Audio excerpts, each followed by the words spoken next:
So after traveling through Nashville, we finally found one brewery that was dog friendly inside and air conditioned. Turns out it's room 132 at the Hampton Inn. The only thing they serve is Yingling in a can, but you know, maybe that will revive my wife and my dog over there that are dead on the bed.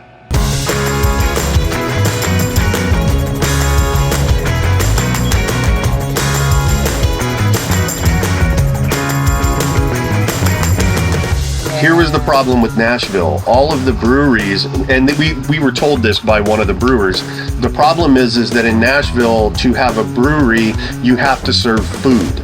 And if you serve food, you can't have an animal inside. So all of the dog-friendly breweries were only dog-friendly on the patio. Like, we couldn't even finish a beer. We would start drinking and get like hot. 4 drinks out, and it was just too hot to drink. So, although we did some other things. We did do some other things. So what did we do? We walked around the Parthenon. Parthenon? Parthenon? I don't know. We can't get the name straight. It's either the Pantheon or the Parthenon. I think it's the Parthenon. And just like that, we're in ancient Greece at the Parthenon. So it's like a recreation of the Greek Parthenon that's down in Centennial Park. And the park is beautiful, and we took Gracie for a long walk around the park, and they have these little swings that you can sit on, so we swung a little bit. So what we find? A squeaky swing that when you push with your feet, it makes you swing back and forth. It's kind of in the shade. If it wasn't for the fact that it was hot and we're sweaty. We're both sweating like a pig. This is basically the All Sweating Across America tour. And then we drove down Broadway because that's the famous street in Nashville. Yeah, it's the shit show street. It's like, 6th Street in Austin or the gas lamp in San Diego.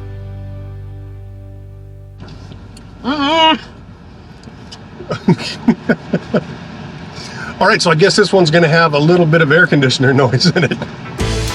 Turning it down. So we just finished walking through the Andrew Jackson Hermitage. I have no idea why they call it a hermitage because there's nothing hermitagey about it. No, it means homes in solitude. Yeah, there's nothing hermitagey about it. It's a friggin' mansion on a bunch of property. Beautiful grounds, very well maintained monuments, very well run. People were nice, accommodating with the dog. We couldn't go through the mansion itself because we had Gracie. But we could walk through the grounds as well as go through the museum.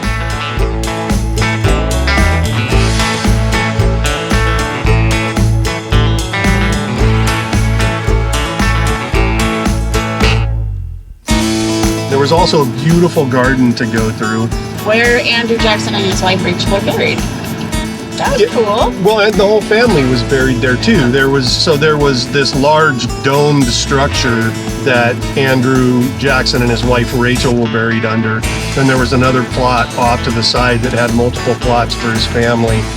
I love coming to these places because of the history in them. But it's also, I think, important to remember that although we put like these guys like Andrew Jackson on a pedestal as presidents, Andrew Jackson was also the guy responsible for the Indian Relocation Act, which also, was the cause of the Trail of Tears. So let's not put him on too high of a pedestal. Yeah, history is what history is, but you can't just wash away history. It's good to see the history. Yeah, absolutely. So I think it's important to learn from it. So I would definitely put this on your must-to, kind of up there with Monticello if you ever go see Thomas Jefferson's place, up there with Monticello. But come at a different climate, temperature. Yeah, come at a different time of year. Come in the fall where it's cool. So the place was dog friendly, and also on the topic of dogs, we ran into a docent who had a Chihuahua Pug mix named Gracie. So he showed us a picture of his Gracie, who's also a Cherokee. here. So apparently we found another Gracie. That's Gracie. Yeah. A little darker in the snout. Mhm. Yeah. We rescued her, and she is part Chihuahua and part pug, so they call her a chug. Yeah. And then we left Tennessee and went to North Carolina. And we'll pick that up in a couple days. We'll sit down and talk about North Carolina. We went to Asheville, which is always a lovely place, and did some wonderful, cool things there, not just for us, but with Gracie as well. So we'll see you in the next episode about Asheville.